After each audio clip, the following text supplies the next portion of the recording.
Djikes. C'est ce village sénégalais de la commune de Tangori, département de Bignona. À l'instar de la plupart des villages de la région de Ziguinchor ou de la Casamance, cette localité a longtemps souffert des conséquences de la crise armée au sud du Sénégal.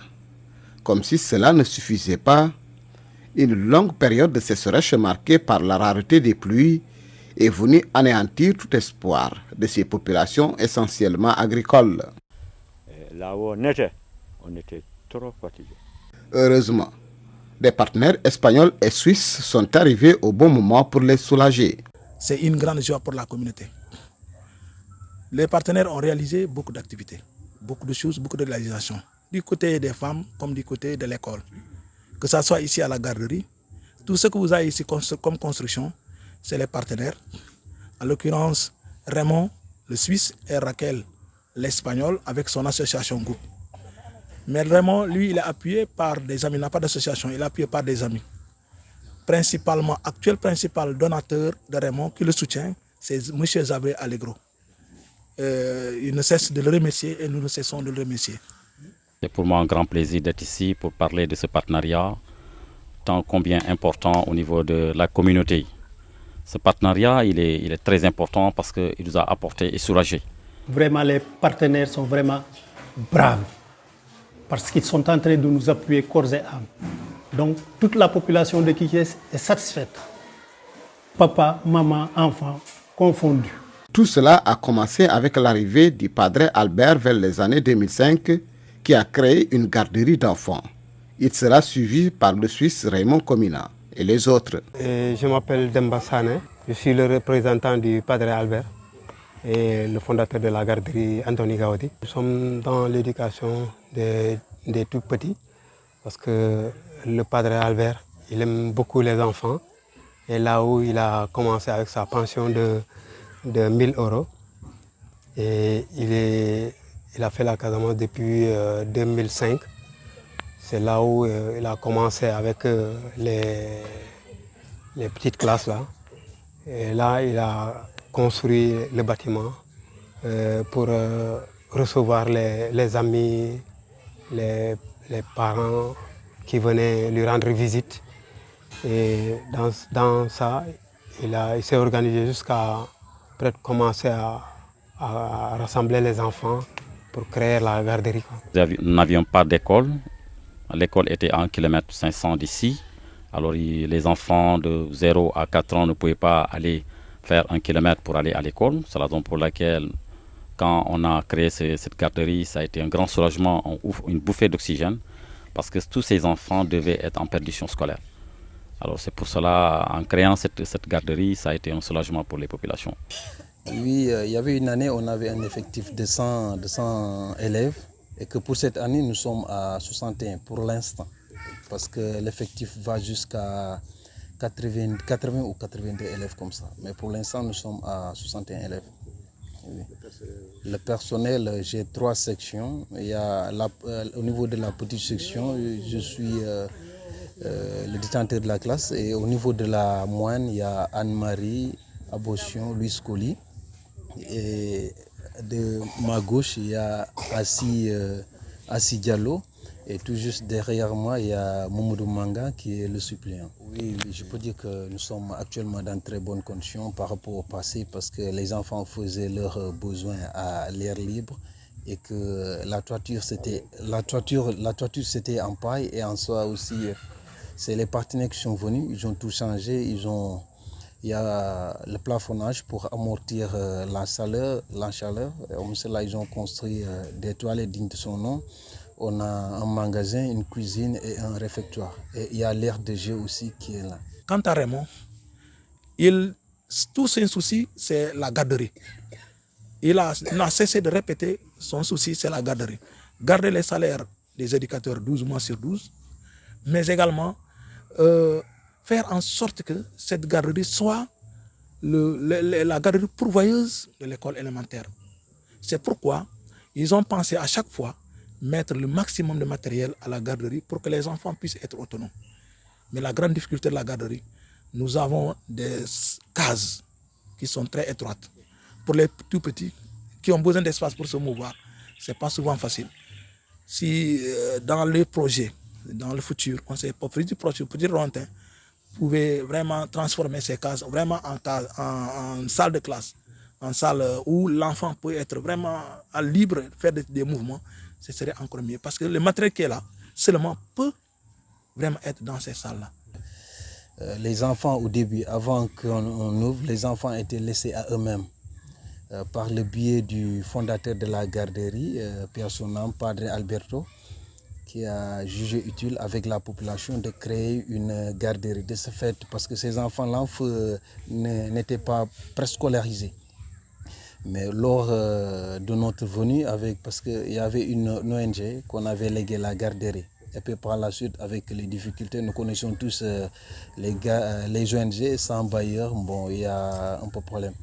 C'est à ce temps-là que les partenaires sont venus et que par rapport toujours à votre question, moi je me dis que les enfants, s'ils sont bien préparés, sont bien formés, une fois à l'élémentaire, ils ne rencontreront pas des difficultés. Le partenariat s'est prolongé jusqu'au niveau de l'école élémentaire où les Espagnols, notamment Raquel et ses amis, interviennent et ont contribué à la création des conditions favorables d'études pour les enfants. Je m'appelle Moussé Kalilou Koli.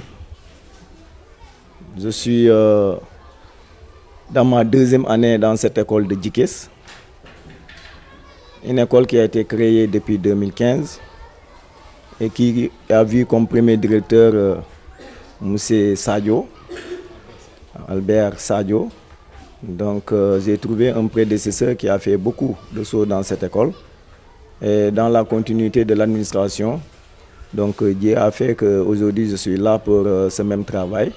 Donc depuis l'année dernière, l'école a atteint le cycle complet, c'est-à-dire 6 cours, pour un effectif de 310 élèves, un ratio de 50 et quelques élèves par classe. Voilà, donc bon, les quartiers qui polarisent cette école, il y avait le village de Tchangouch d'abord et le village de Djikes. Le village de Djikes qui est découpé en 4 et 5 quartiers. Donc ces 5 quartiers, donc il y avait d'autres qui allaient à l'école de Falmeré, ceux de Koulé-Makoulé. Mais depuis la création, tout ce beau monde se retrouve dans leur école, l'école de Djikes. Donc ce qui fait que d'année en année, les effectifs vont crescendo et les difficultés aussi donc suivent au même moment, les besoins naturellement aussi sautent sous les yeux à chaque moment. Dieu a fait que, en dehors des efforts de l'État, il y a quelque part un partenaire espagnol du nom de GUP. Donc depuis l'avènement de cette école, ces gens ont vu que les populations à elles seules ou bien l'État, certes, viendra au bout de ses efforts, mais ça va retarder. Donc ces gens-là ont voulu accompagner cette dynamique et interviennent dans beaucoup de choses. La première des choses, la construction des bâtiments. Donc notre État, depuis quelques années, a lancé 0 abri provisoire. Oui, quand tu parcours dans certaines écoles, dans certains villages, donc tu vas trouver des huttes. Donc, mais la réalité aujourd'hui à Djikes, c'est que vous êtes là, mais il y a 0 abri provisoire. Vraiment, toute la population de Thiès, toute la population entière est tellement contente de l'appui qu'ils sont en train de nous mener depuis que l'école est créée. Voilà, ça nous a vraiment soulagé, vraiment. Si ça peut continuer comme ça, vraiment, nous sommes à leur disposition. Nous avons peu de moyens, on ne compte que sur eux. Donc vraiment, nous sommes très satisfaits. En tout cas, ils n'ont qu'à continuer. Nous leur demandons une longue vie pour que tout ce qu'ils font vienne à notre disposition. Donc ces gens-là, ils ont fait de très belles réalisations. Donc le bâtiment qui est vers le nord là-bas, qui fait 3 classes avec des tablements individuels. Donc il faut estimer ça à coût de millions. Donc si c'est les populations seulement, donc ça serait une difficulté pour les populations de pouvoir du tic au tac réaliser 3 salles de classe. Avec quels moyens? Si on sait encore que nos populations, donc pour la majeure partie, c'est des ruraux, c'est des gens qui s'activent dans l'agriculture, donc ça sera très difficile. Mais avec GUP, nous avons pu réaliser 3 salles de classe, un équipement en table-banc individuel, ce qu'on ne voit pas dans beaucoup d'écoles au niveau du département et même dans la région. Donc voilà, donc vous avez vu les installations électriques, nous avons des panneaux solaires, mais avec une installation vraiment de très sophistiquée, parce que ça nous permet même avec les machines, nous avons toute une installation, donc peut-être des imprimantes, nous avons des machines, l'État aussi a contribué et nous avons le Wi-Fi. C'est la raison pour laquelle les enfants en quittant ce garden, ils vont à l'école élémentaire d'à côté. Alors l'école élémentaire, déjà, il y avait 3 classes. Et les partenaires sont venus nous construire 3 autres classes. C'est la raison pour laquelle nous avons le cycle complet. De la 6e du CI jusqu'au CM2. Les enfants quitteront ici jusqu'au collège. Et dans le collège même, il y a l'accompagnement par les fournitures scolaires. Je pense que celui qui le fait, et cela tu le feras que remercier davantage pour dire que, écoutez, bravo, vous êtes en train de faire ce que vous devez faire. Les populations vous sont reconnaissantes et continuez dans ce lancer à croire à cette population, à encourager cette population, à accompagner cette population dans les difficultés comme dans ce qu'ils sont en train de faire. C'est vrai qu'on n'a pas eu peut-être 100%, mais quelque part, c'est des résultats vraiment très satisfaisants parce qu'au CFE seulement, nous avons eu presque 80% et à l'entrée en 6e, nous avons atteint plus de 96%. Donc pour une première, donc, on applaudit pour ces résultats. Il reste des choses à faire, des efforts à faire. Parce que quand on sait que la moyenne de l'IF à chaque année, elle monte, donc nous aussi, nous serons en train d'œuvrer pour atteindre les 100%. Donc tout le matériel est là, les enseignants sont là, donc les conditions sont réunies. Je pense que peut-être l'année prochaine, donc on dira que JIKES a réalisé un taux de 100% au CFE, et ce qui fera la fierté de groupe de l'État, mais aussi des enseignants et de toute la population. Mais à côté de cela, les partenaires, les Espagnols, ont pensé aussi prendre en charge les enfants en situation de handicap. Les enfants défavorisés, qui parfois on les cache dans les maisons. On n'ose pas les montrer parce qu'on a peur de les montrer, mon enfant sera chahutté. Ils ont dit ça, c'est révolu. On a construit un bâtiment derrière l'école qui devrait abriter ces enfants, recueillir ces enfants en situation de handicap. Bon, malheureusement, cette année, la classe ne pourra pas fonctionner. S'il plaît à Dieu, l'année prochaine, cette classe sera ouverte. Actuellement, ce que nous avons comme problème ici, la sécurité des enfants. Vous regardez, à ma gauche, il n'y a que des herbes. Il n'y a que des herbes. S'ils peuvent nous aider, une clôture, un bureau du directeur et une petite infirmerie à l'intérieur de l'école. Si un enfant tombe malade, au lieu de l'amener jusqu'à l'hôpital, les premiers soins doivent être faits ici. C'est ce que nous demandons au groupe. Il y a un besoin que nous avons manifesté depuis l'année dernière pour demander aux partenaires de nous aider et de ficeler comme projet la clôture de l'école.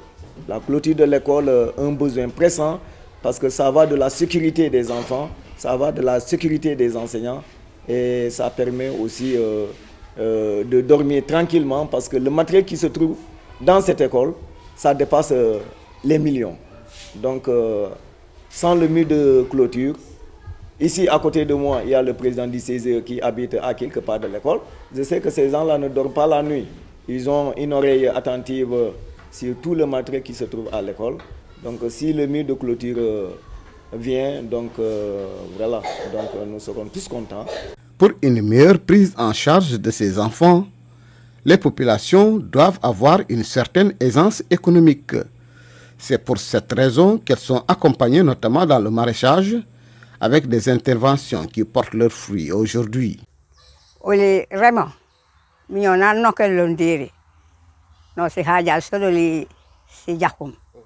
Nous, depuis l'arrivée de Raymond, nous sommes très soulagés. Il nous a beaucoup aidés, notamment ici dans ce jardin. Avant, c'était très difficile. Mais aujourd'hui, vous avez vu, ils ont creusé un puits qui nous soulage. Ils ont fait le grillage. Vraiment, Raymond, on ne peut que le remercier. Nous sommes très contents. Cependant, si on pouvait avoir un forage ou des pompes pour l'arrosage, ça nous aiderait parce que nous prenons de l'âge et c'est difficile de tirer le seau par nos propres mains.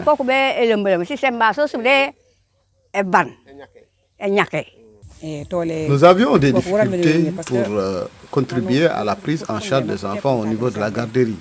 C'est en ce moment qu'ils nous ont conseillé de travailler au niveau du maraîchage afin qu'on puisse avoir quelque chose pour pouvoir contribuer au niveau de la garderie pour la prise en charge des enfants. Raymond, cette année, a financé avec l'appui de Allegro, mais aussi la communauté Saint-Franciscain, la fête de la soupe à Sion. Ils ont financé un puits à hauteur de 1,6 million, qui est actuellement fonctionnel au Jardin des Femmes. Un puits que je pense que toute personne qui voit le puits saura que vraiment c'est un bon puits, bien creusé. Donc cette année, un problème d'eau, ça peut se poser parce que l'espace est trop vaste. Donc un seul puits pour vraiment l'espace, ça sera vraiment compliqué. Comme elles ont dit, c'est les femmes qui le disent. Donc je crois que ce serait vraiment très intéressant pour les femmes. Nous avons pensé qu'il y a des difficultés à ce niveau fondamentalement. Parce que pour puiser avec un seau d'eau, c'est tout à fait difficile. Parce que c'est un travail pénible. Nous pensons qu'à la longue, ils pourront mettre vraiment des pompes qui permettront aux femmes une adduction et faciliter l'arrosage, mais aussi des rendements faciles. Je pense que Raymond en a parlé. Il pense qu'il peut amener un tracteur qui pourra labourer pour que les femmes soient soulagées à ce niveau. Ensuite, mettre de l'engrais. Parce que le sol commence à s'appauvrir. Et quand le sol s'appauvrit, les rendements ne sont pas là. C'est la raison pour laquelle nous pensons que ces projets même, c'est des projets qui sont importants parce que c'est nous qui l'avons porté. On les a soumis à leur appréciation. Je pense que c'est une bonne. Maintenant, l'autre aspect, c'est au niveau des rizières. Parce que le travail des rizières est un travail très pénible.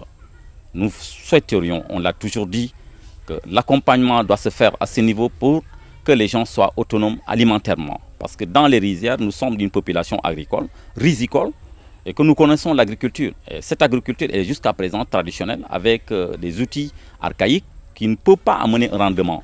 Maintenant, nous pensons dans l'accompagnement avec des tracteurs ou des motoculteurs, ça nous permet, nous, de pouvoir au moins alléger les travaux et avoir des rendements qui permettront de prendre en charge nos enfants, mais aussi d'être autonomes alimentairement. Au demeurant, la population de Djiké-Scoulamacoulé est satisfaite de son partenariat avec Raymond et ses amis espagnols. Cependant, les habitants de cette localité estiment que c'est le moment d'aller encore plus loin.